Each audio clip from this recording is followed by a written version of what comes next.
Class 10th MP board के exam में बैठने वाला हर वो एक बच्चा इस वीडियो को कम्प्लीटली देखेगा जो कि बोर्ड परीक्षा में बैठने वाला है। देखो भाई, आपका हिंदी का पेपर है एंड देखो अभी क्लास 12th का हमने पेपर देखा, हिंदी का हुआ है। कुछ नए पैटर्न में क्वेश्चन, पैटर्न तो कुछ नहीं है लेकिन हाँ, क्वेश्चन को इधर उधर किया जा रहा है आप लोगों को थोड़ा मतलब सेट्स में करके अलग अलग बताने के लिए, है ना। तो इसी प्रकार से आपकी 10th क्लास में भी होना है। एंड एमपी बोर्ड ने इस बार ये पहली बार ऐसा किया है कि वो ऐसा कर रहा है, तो आपको प्रिपेयर अच्छी तरीके से करना है। एंड आज के इस वीडियो में हम कंप्लीट करेंगे पूरे के पूरे वस्तुनिष्ठ प्रकार के प्रश्न, यानी कि आपके जो जो ऑब्जेक्टिव रहेंगे। मैं आपसे कह रहा हूं कि इसमें हर एक प्रकार का क्वेश्चन आपको देखने को मिलेगा। एंड ये क्वेश्चन अगर आप करके गए तो आप अपने एग्जाम में बहुत अच्छा परफॉर्म करेंगे, क्योंकि ये लास्ट ईयर में आए हुए क्वेश्चन है एंड 12th क्लास के लिए हमने तैयारी करवाई। जो क्वेश्चन मैंने बताए थे लास्ट टाइम कि ये करके जाना, ये पढ़ के जाना, वो सारा कुछ आया है। तो उसी तरीके से तैयारी आपको करनी है, तो इस वीडियो को कंप्लीटली वॉच कर लेना एंड चैनल को सब्सक्राइब करके बेल आइकन पर प्रेस कर लेना ताकि आपको हर एक वीडियो मिल सके, है ना। क्योंकि बोर्ड एग्जाम की तैयारी हम लगातार कर रहे हैं। एंड फर्स्ट नंबर का क्वेश्चन हम देख लेते हैं। देखो, एक एक क्वेश्चन को ध्यान से सुनते चलना। एंड ये क्वेश्चन है उसको उसी तरीके से नहीं, उसको नए नए तरीके से, जैसे जैसे उसमें क्वेश्चन बन रहे हैं उन तरीकों से क्वेश्चन को देखो। हर एक नए क्वेश्चन में हर एक नया और क्वेश्चन बनाओ, है ना, क्योंकि ऐसे ही आते हैं एनसीईआरटी में। सबसे पहले नंबर का क्वेश्चन आपका आ जाता है कि हिंदी के पद्य साहित्य का, है ना, पद्य साहित्य की मेनली बात करी जा रही है। इसका दूसरा काल, है ना, दूसरा काल है कौन सा? भक्ति काल है, आदि काल है, आधुनिक काल है या फिर रीति काल है? तो दूसरा काल जो है पद्य साहित्य का वो भक्ति काल है। ए नंबर का ऑप्शन इसका राइट आंसर। देखो, अगर आपको पहले से पता हो तो बताएं जरूर कमेंट बॉक्स में, इससे आपको याद होता है, ठीक है। ये चीज बिल्कुल से इसको बिल्कुल आप चेक करके देख लेना, इससे आपको याद रहेगा, ना, वो आपका एक तरीके से रिवीजन हो जाता है अगर याद है। नेक्स्ट क्वेश्चन है कि श्रृंगार रस का स्थायी भाव है। देखो, निर्वेद, रौद्र, रति या फिर अद्भुत। देखो, अद्भुत लिखा है। आपको रसों के तो सभी के स्थायी भाव याद होने चाहिए, किसी का भी मत छोड़ के जाना, सारे के सारे कर लेना बिल्कुल। तो श्रृंगार रस का जो स्थायी भाव होता है रति होता है। श्रृंगार रस को रस राज भी कहा जाता है। श्रृंगार रस के दो भेद होते हैं, एक संयोग श्रृंगार होता है, दूसरा वियोग श्रृंगार होता है। एंड रस की अगर आपको पूरी तैयारी करनी है तो एक प्रॉपर वीडियो डाला हुआ है, जाकर के देख लो, अपने चैनल पर वीडियो आपको मिल जाएगा। अगला क्वेश्चन है आपका सूर सारावली। देखो, यहां से ही पता चल रहा है सूर, सूर, ठीक है ना। सूर सारावली के कवि का नाम सूरदास है, ठीक है। अगला क्वेश्चन है आपका, देखो इनकी भी रचना याद कर लेना, है ना, जैसे नागार्जुन की रचना याद रखना, है ना, कबीरदास जी की और मैथिली शरण गुप्त की, इन तीनों की रचनाएं याद कर लेना, ठीक है। ये बहुत इंपॉर्टेंट है। कबीरदास की तो जैसे बीजक है, उसमें साकेत सवद्रमणि है। मैथिली शरण गुप्त की रचनाएं साकेत कर सकते हैं, इनकी याद पंचवटी है ना। और नागार्जुन की रचना एक कमेंट बॉक्स में आप लोग बताएंगे। नेक्स्ट है आपका नंद नंदन का प्रयोग किया गया है। तो सूरदास के लिए नंद, है ना, आपने सुना होगा नंद घर आनंद भयो जय कन्हैया लाल की। तो नंद, नंद बाबा, है ना, नंद के नंदन कौन? कन्हैया। तो कृष्ण के लिए किया गया है, बस इस तरीके से इसको याद रखो। नेक्स्ट है आपका बालक तारकेश्वरनाथ को उसके पिता टीका लगाते थे, रोली का, भभूत का, कुमकुम का या चंदन का? तो इसका राइट आंसर जो है आपका वो है भभूत का। बी नंबर ऑप्शन का आंसर लगाएंगे। भभूत का टीका वो साथ में पूजा करते टाइम लगा दिया करते थे, ठीक है। नेक्स्ट देखो, चैनल को सब्सक्राइब करे बगैर मत जाना, क्योंकि वीडियो बाद में नहीं मिलता है कि कहाँ से हम देख करके तैयारी करके गए थे, है ना। देखिए, क्वेश्चन है कि उत्साह कविता में बादल प्रतीक है, तो एक तरीके से वो जागृति का प्रतीक है, क्रांति का प्रतीक है ना। जागृति या चेतना लिखा हुआ है तो वही याद रखना है ना, एक तरीके से मोटिवेशनल, है ना, तो क्रांति का प्रतीक है, याद रखिएगा। नेक्स्ट है नेताजी की मूर्ति लगवाई गई थी, भाई किसके द्वारा लगवाई गई थी, है ना। तो नेताजी की मूर्ति जो है वो नगर पालिका द्वारा, ऑप्शन नंबर सी याद रखिएगा, नगर पालिका द्वारा नेताजी की मूर्ति लगवाई गई थी, है ना। और ये किस चैप्टर से भाई, है ना, ये बताइएगा। देखो, याद रखना सभी चैप्टर्स के उनके लेखक के नाम वगैरह, ये तो बहुत इंपॉर्टेंट है, आने ही उनसे क्वेश्चन बन ही रहा है।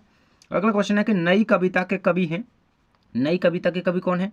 निराला, महादेवी वर्मा, रघुवीर शाह या फिर सुमित्रानंद पंत? तो देखो, यहाँ पे बात क्लियर हो जाती है, क्योंकि निराला, वर्मा, पंत ये तो हमारे छायावाद में चले गए, तो अब बचे कौन नई कविता के? रघुवीर शाह है, तो बिल्कुल याद रखो, है ना। ये अपने रघुवीर शाह जी हैं, नई कविता के कवि हैं, बल्कि निराला वर्मा और सुमित्रानंद पंत और जयशंकर प्रसाद हैं छायावाद के कवि हैं, इनको याद रखना, ये बहुत इंपॉर्टेंट है। अगला हमारा सूर के आराध्य हैं। तो भाई सूरदास के आराध्य देव कौन है? नानक हैं, शिव हैं, श्री राम हैं, श्री कृष्ण हैं। आप सभी को पता है सूरदास ने श्री कृष्ण से रिलेटेड रचनाएं की हैं, है ना, इन्हीं की इन्होंने कहीं की भक्ति करी है ना, आराधना करी है। तो क्या है आंसर रहेगा आपका श्री कृष्ण।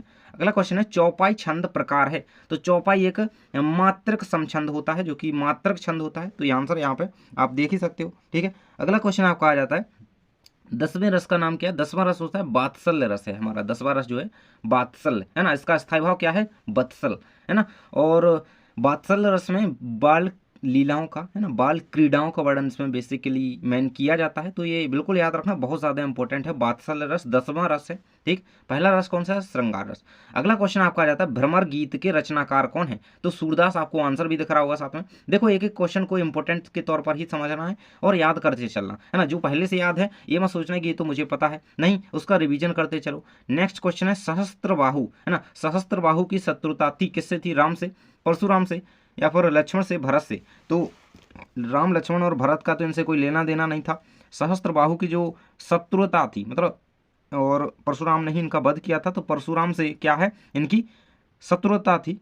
अगला क्वेश्चन आ जाता है ब्रज दूल्ह किसे कहा गया है? तो कृष्ण को कहा गया है। यहाँ पे देख सकते हो आंसर, ब्रज दूल्ह, है ना, ब्रज आप समझ पा रहे हैं, तो ये रहेगा कृष्ण को कहा गया है। अगला है बाल गोविंद भगत साहब मानते थे, किसको मानते थे?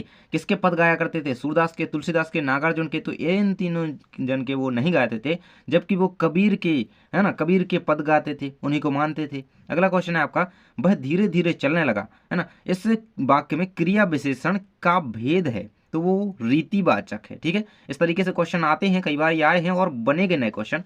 तो देखिए थोड़ा क्लियर नहीं होता है, इसलिए मैं हाथ करता हूँ। नेक्स्ट है आपका बालक तारकेश्वर नाथ को उसके पिता टीका लगाते थे, तो भभूत का टीका लगाया करते थे, हम ऊपर ही देख चुके हैं इसे। तो नेक्स्ट है आपका रीति काल के कवि हैं। देखो भाई इसमें आपको आंसर सीधा दिख रहा है, तो आप लोग ये मत समझना, लेकिन आपको पहले बिना आंसर देखे ही इसको बताना होता है ना। देखो भूषण जयशंकर प्रसाद, जगमोहन सिंह आज्ञे, तो रीतिकालीन कवि जो है भूषण है, इनको याद रखना, बहुत इंपॉर्टेंट है ना। और रीतिकाल के किन्हीं 2-3 कवियों के नाम उनकी रचनाओं सहित बिल्कुल से याद कर लेना, 2 नंबर में क्वेश्चन बनेगा, है ना। और छायावाद के कवियों के नाम याद रखना, है ना। और आपके में प्रगतिवाद भी है, नई कविता भी है ना, इनको अच्छी तरीके से पढ़ के रखना। अगला है तुलसीदास की रचना है सूरसागर, झरना। जो सूरसागर सूरदास की रचना है, ऊपर हमने देखा। झरना जयशंकर प्रसाद की रचना है, तो ये तो दोनों में ही नहीं है ना। आगे विनय पत्रिका और गीतिका, तो विनय पत्रिका जो है वो तुलसीदास की ही रचना है। आंसर याद रखिएगा विनय पत्रिका। दोहावली, कवितावली, रामचरितमानस, पार्वती मंगल, विनय पत्रिका, ये किसकी? गोस्वामी तुलसीदास की ही रचना है, इनको याद रखना, सारी रचनाएं इंपॉर्टेंट हैं। मैंने अभी आपको कवि परिचय डाल दिया है सूरदास का और तुलसीदास का, दोनों का बिल्कुल कैसे लिखना है एग्जाम में, है ना। हैंड रिटन मैंने खुद उसे लिख करके बताया है कि इस तरीके से लिखना, ये पॉइंट्स याद रखना, ताकि रटना ना पड़ेगा और लिख लोगे, है ना। तो वो वीडियो जा करके देख लेना, लास्ट ही वीडियो डाला है कवि परिचय का करके, है ना, देख लेना उसको। अगला है आपका 10वीं रस का नाम है, तो बादशाह हम देख चुके हैं। नेक्स्ट है प्रगतिवादी कवि हैं, तो इनमें बात करी जा रही है भाई कौन है? तो मुक्तिबोध पंत या फिर नरेश मेहता, जगमोहन सिंह। तो सुमित्रानंदन पंत हैं जो प्रगतिवादी कवि हैं और छायावाद के भी कवि हैं ये, है ना। और प्रकृति का सुकुमार कवि भी इन्हें कहा जाता है, ये आंसर याद रखिएगा। अगला है नेताजी की प्रतिमा की जो मूर्ति थी, मतलब प्रतिमा की ऊंचाई कितनी थी? उस मूर्ति की, नेताजी की प्रतिमा की ऊंचाई कितनी थी? 2 फुट थी, इसको याद रखिएगा, बहुत इंपॉर्टेंट है, 2 फुट थी, ठीक है। अगला क्वेश्चन आपका है कलम का जादूगर किसे कहा गया है? तो राम वृक्ष बैनीपुरी जी को कलम का जादूगर कहा जाता है, ये बहुत ज़्यादा इंपॉर्टेंट है। देखो अपना एक जो खास मित्र होता है उसको वीडियो को भेज दिया करो, बाकी नहीं भेजना है अपन को, अपने दोस्त को एक को वीडियो भेज देना, है ना, ताकि वह यहाँ पे क्या करे, तैयारी कर सके। अगला क्वेश्चन है आपका सूर सारावली के कवि का नाम? सूरदास। ये क्वेश्चन बहुत ज़्यादा यार इंपॉर्टेंट लग रहा है। अगला है आपका, वो बार बार रिपीट हो जाते हैं कुछ क्वेश्चन, तो बस उनको देखते चलना, कोई दिक्कत नहीं है। अगला है कवि निराला का जन्म हुआ था, ये बहुत ज़्यादा इंपॉर्टेंट है, लास्ट ईयर में आया हुआ क्वेश्चन ये। देखो 1904 में, 1900 में, 1899 में, 1888 में, तो इसका आंसर है 1999, तो ये रहेगा आपका 1899, है ना। इसको याद रखना, 7 नंबर का ऑप्शन आपका राइट आंसर है 1899। अगला क्वेश्चन है आपका कुहासा का अर्थ है कंबल, कोहरा, तो कोहरा ही कुहासे का अर्थ होता है ना, तो ये आंसर याद रखना, है ना। कुहासा का अर्थ क्या होता है? कोहरा। अगला है मधुप, देखो कोहरा या कुहासा, इसके आपके जो सोशल साइंस हो गए उसमें पहले क्या आते थे, इसके रूढ़ चिन्ह बनाने को आते थे, है ना, वहां से याद रखना। मधुप किसे कहा जाता है? मोर को, तोते को, कोयल को या भौरे को, है ना। तो भौरा जो होता है उसे मधुप कहा जाता है ना। इस चीज को याद रखना, वो भौरा जो होता है उस तरीके से बोलता है ना, तो मधुप कहा गया है उसे। अगला है आपका उत्साह कविता के रचनाकार कौन है? तो सूर्यकांत त्रिपाठी निराला, इनको याद रखिएगा, बहुत ज्यादा इंपॉर्टेंट यहाँ पे ये हो जाते हैं, क्योंकि इनसे क्वेश्चन आता ही आता है। अगला क्वेश्चन है फसल कविता के रचनाकार कौन है? तो नागार्जुन है, ये बिल्कुल सभी को पता होना चाहिए, है ना। और लास्ट ईयर में ये भी क्वेश्चन पूछा गया थी कि कवि नागार्जुन के अनुसार फसल क्या है ना, ये भी क्वेश्चन आएगा, इसको कर लेना। अगला क्वेश्चन आपका रहेगा यहाँ पे कन्यादान में प्रमुख पात्र है, तो पुत्री है ना, प्रमुख पात्र इसमें पुत्री है। अगला है मुख्य गायक का सहायक कौन होता है, संगतकार होता है। ये बिल्कुल से याद रखो, इसका क्वेश्चन आता ही आता है ना। संगतकार जो है ढांढस बांधने का कार्य करते हैं, इस तरीके से भी ये क्वेश्चन बनता है। अगला क्वेश्चन है आपका नेताजी सुभाष चंद्र बोस की मूर्ति में किसे अंतर दिखलाया गया, तो हालदार साहब को उसमें कुछ अंतर दिखलाई दिया था, तो ये आपको याद रखना है। ऑप्शंस जरूर से देखते जाएंगे। अगला क्वेश्चन आ जाता है हमारा बाल गोविंद भगत है ना, संत कबीरदास को क्या मानते थे, तो साहब मानते थे है ना। कबीरदास को अपना साहब मानते थे। अभी हमने ऊपर देखा भी था कि किन साहब की जो है वो क्या करते थे, भक्ति किया करते थे या फिर उन्हें मानते थे, तो कबीर साहब इस तरीके से कह के। अगला क्वेश्चन है रेलगाड़ी में यात्रा करने हेतु लेखक यशपाल ने किस श्रेणी का टिकट लिया था, तो सेकंड क्लास द्वितीय श्रेणी का टिकट उन्होंने लिया था। ये आंसर यहाँ पे दिया गया है। अगला है फादर कामिल बुल्के अपनी माँ की चिट्ठियां किसे दिखाते थे, तो लेखक सर्वेश्वर दयाल शर्मा को, पादरियों को, मिथिलेश को, तो डॉक्टर रघुवंश को दिखाते थे। आंसर आपका घ नंबर का लास्ट ऑप्शन दिया गया है, आंसर रखेंगे याद। डॉक्टर रघुवंश को वो अपनी माँ की चिट्ठियां फादर कामिल बुल्के दिखाया करते थे। अगला क्वेश्चन है आपका मन्नू भंडारी की बड़ी बहन सुशीला विवाह के बाद कहाँ चली गई थी, दिल्ली, मुंबई या फिर कलकत्ता या बनारस, तो आंसर है इसका कोलकाता, कलकत्ता याद रखिएगा है ना। मन्नू भंडारी की बड़ी बहन सुशीला जो थी विवाह के बाद कोलकाता, कलकत्ता चली गई थी। अगला क्वेश्चन है राजा दुष्यंत की पत्नी का नाम क्या था, शकुंतला, आंसर याद रखिएगा शकुंतला।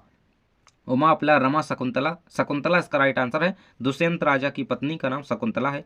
अगला है रीढ़ के अंदर से कैसी होती है, मतलब जो हमारी बैकबोन कहें वो अंदर से कैसी होती है, रीढ़ की हड्डी की बात यहाँ पे करी जा रही है। रीढ़ अंदर से कैसी होती है, तो ठोस होती है, पोली होती है, कठोर लचीली होती है, तो वो पोली होती है एक तरीके से, मतलब अंदर अंदर तो खोखली होगी लेकिन बाहर से वो मजबूत होती है ना। तो ये स्पाइनल कॉर्ड के बारे में थोड़ी बात करी जा रही है। अगला क्वेश्चन है आपका जिसका होना निश्चित होता है उसे क्या कहा जाता है, तो वो अवश्यंभावी, ज्ञान, कल्पना। तो ऑप्शंस के अकॉर्डिंग आंसर देना होता है, तो ऑप्शन को ध्यान से पढ़ा करें एंड इसके अकॉर्डिंग यहाँ पर आंसर रहेगा अवश्यंभावी, तो जिसका होना निश्चित हो मतलब अवश्य ही ये होगा है ना। अगला क्वेश्चन आपका रहेगा जायसी किस काव्यधारा के कवि हैं, तो जायसी जो है हमारी प्रेम मार्गी है ना। आपने भक्ति काल का वर्गीकरण अगर पढ़ रखा है तो आपको प्रेम मार्गी, ज्ञान मार्गी शाखाओं का पता होगा। देखो भक्ति काल को प्रमुखतया दो शाखाओं में बांटा गया है ना, दो धाराएं उसमें टूटी हुई हैं, निर्गुण और सगुण उसके अंतर्गत, फिर सगुण में दो धाराएं और निर्गुण में दो धाराएं। तो सगुण के अकॉर्डिंग राम भक्ति और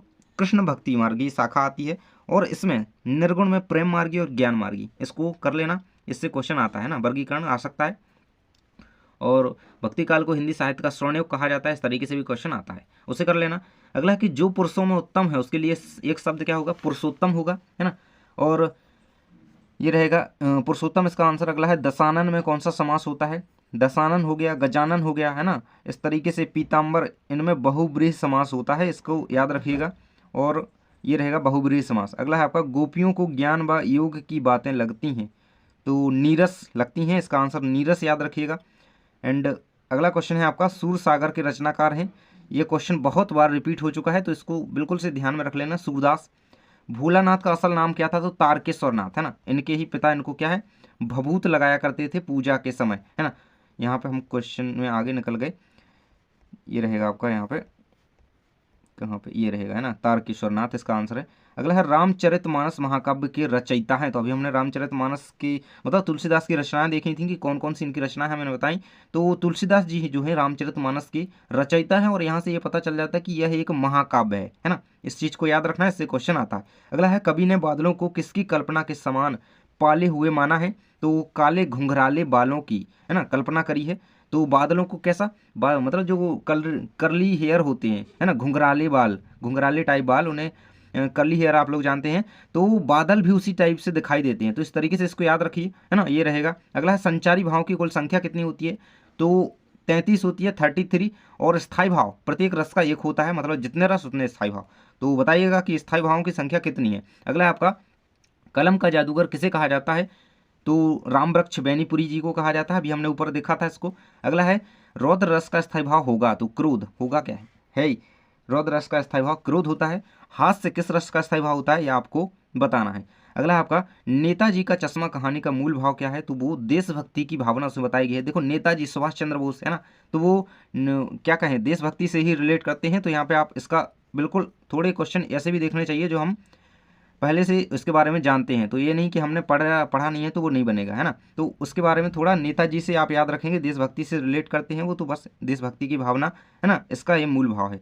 अगला है हिमालय से क्या आ रही है, तो हिमालय से पुकार आ रही है ना। हुंकार, दुत्कार, चित्कार नहीं, पुकार, आंसर पुकार रहेगा। अगला है यहाँ से हम सही जोड़ियाँ कुछ देख लेते हैं। देखिए सही जोड़ियाँ रहेंगी, कुछ क्वेश्चन सही जोड़ी में, क्योंकि इसमें हर एक प्रकार के क्वेश्चन रखने का यहाँ पे प्रयास किया गया है। पहला क्वेश्चन आपका दिया गया राम लक्ष्मण परशुराम संवाद। देखिए मैं आंसर नहीं बताऊंगा, पहले हम मिलाते चलेंगे। तो ये तुलसीदास जी की रचना है, तो यहाँ पे मिल जाएगी। अगला है मर्यादा, है ना, तो ये मर्यादा, मर्यादा को क्या मर्यादा लिखा जाता है, बिल्कुल सही यहाँ पे कहा जाता है ना, मर्यादा ना लही, इस तरीके से कुछ वाक्य है। अगला है आत्मकथ्य, तो ये जयशंकर प्रसाद की रचना है। यह दंतुरित मुस्कान नागार्जुन की रचना है। छाया मत छूना गिरिजा कुमार माथुर। देखो रचनाएं जरूर से आती हैं, सही जोड़ी में एक ना एक क्वेश्चन ऐसा जरूर आएगा, दो क्वेश्चन ज़्यादा तो मतलब आता ही है कि ये किसकी रचना है, मतलब उसके सामने आपको मैचिंग करनी होती है, तो ये करना जरूर से। अगले कुछ सत्यासत्य के क्वेश्चन दिए गए हैं, जिसमें फर्स्ट क्वेश्चन है कि सूरदास ने गोपियों को बड़भागी माना है।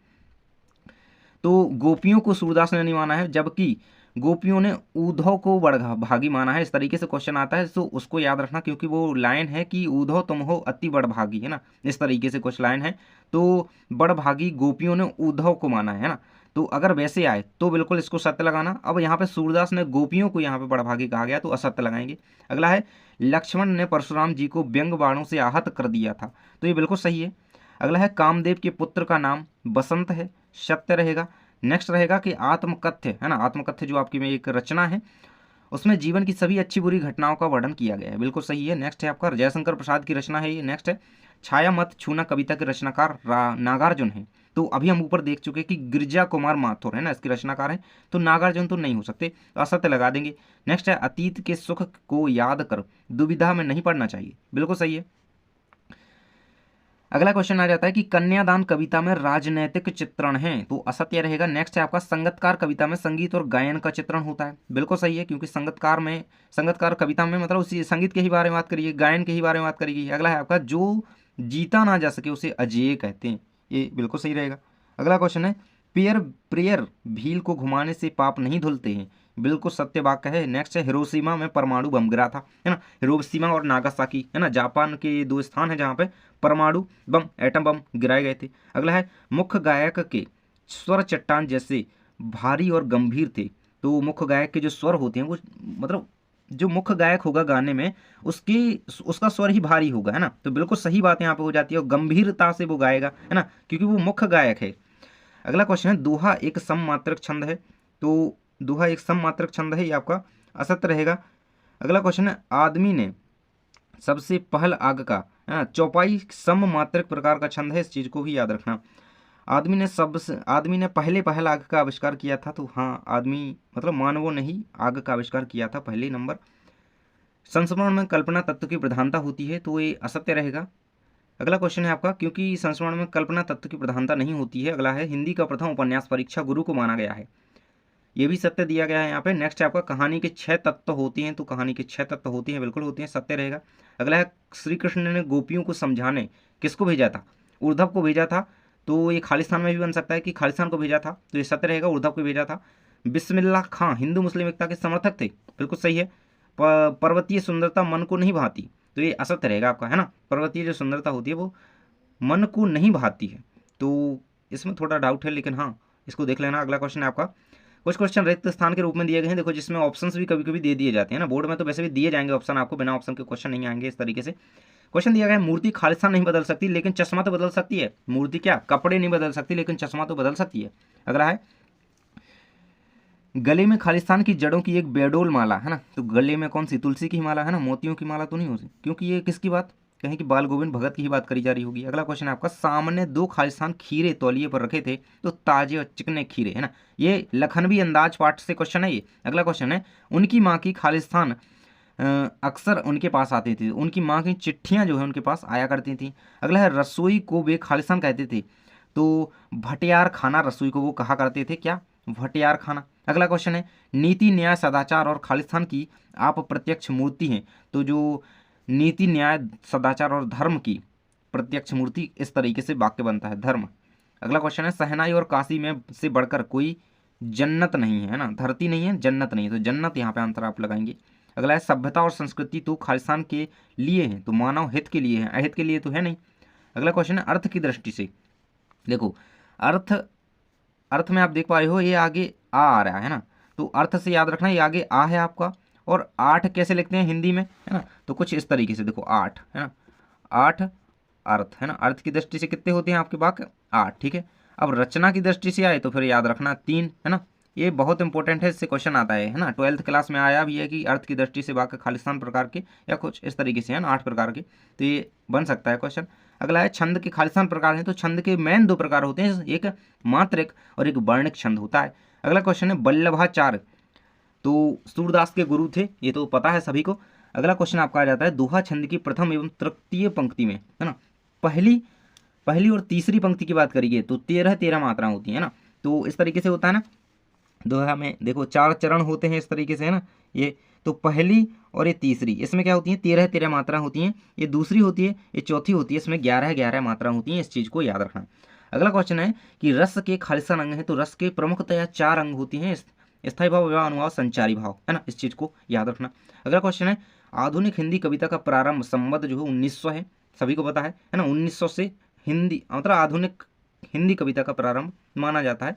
अगला क्या है संधि के कितने भेद होती हैं, संधि प्रमुख 3 प्रकार की होती है। अगला है हिमालय की तीसरी सबसे बड़ी चोटी खालिस्तान है, तो कंचनजंगा K2 गार्डमैन ऑस्टिन जिसे कहा जाता है ना, तीसरी सबसे बड़ी चोटी, ऊंची चोटी है ना, अपने भारत में तो कहें कि यही सबसे ऊंची चोटी है ना, माउंट एवरेस्ट जो है वो नेपाल में है, ठीक है, और हिमालय पर्वत की तो है लेकिन वो अपने देश में नहीं है, भारत की कहें तो कंचनजंगा यानी कि K2 गार्डमैन ऑस्टिन ही है। नेक्स्ट है आपका सूरदास के खालिस्तान गुरु थे, तो वल्लभाचार्य सभी को पता है। नेक्स्ट है आपका चौपाई छंद की प्रत्येक पंक्ति में, ये बहुत ज़्यादा इंपॉर्टेंट क्वेश्चन है, आपकी हाफ ईयरली में, आपकी जो प्री बोर्ड वगैरह हो गए उनमें क्वेश्चन आया है। तो चौपाई छंद के प्रत्येक चरण में, प्रत्येक पंक्ति में 16 मात्राएं होती हैं, इस चीज़ को याद रखना, 16 मात्राएं।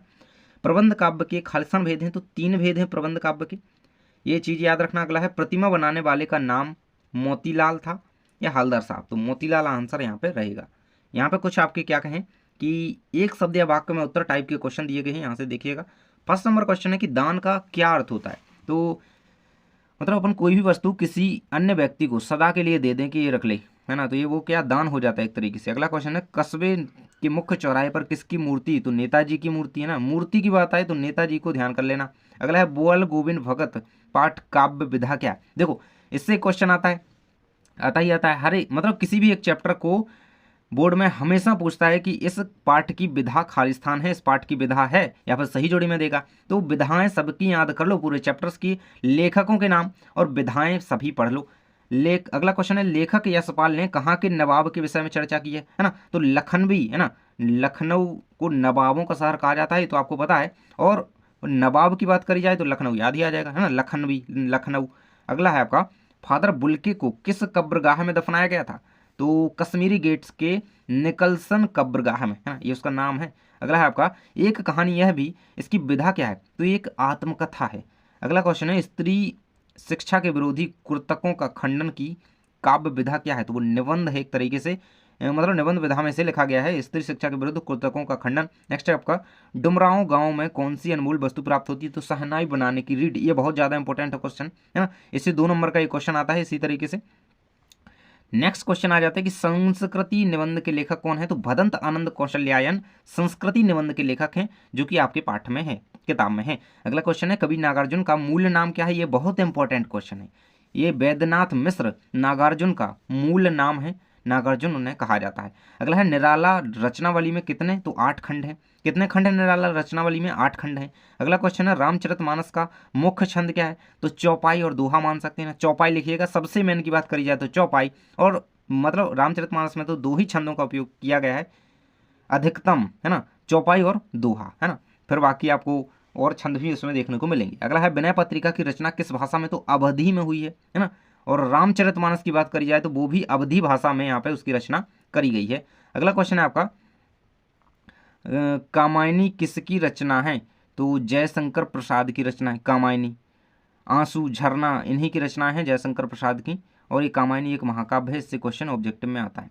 अगला क्वेश्चन है अट नहीं रही कविता किस बात को प्रकट करती है, तो वो वसंत ऋतु को प्रकट करती है। एक अनार 100 बीमार, इसका अर्थ क्या होता है, एक अनार 100 बीमार मुहावरे का अर्थ होता है कि किसी एक चीज को उसकी मतलब एक कोई चीज़ एक हो और पाने मतलब मांग करने वाले बहुत ज़्यादा लोग हों, तो वो क्या होती है, एक अनार 100 बीमार वाली बात होती है। अगला है भोलेनाथ, जो भोलानाथ के पिताजी गंगा में आटे की कितनी गोलियां जो है प्रवाहित करते थे, बहा देते थे, तो 500 गोलियां, है ना।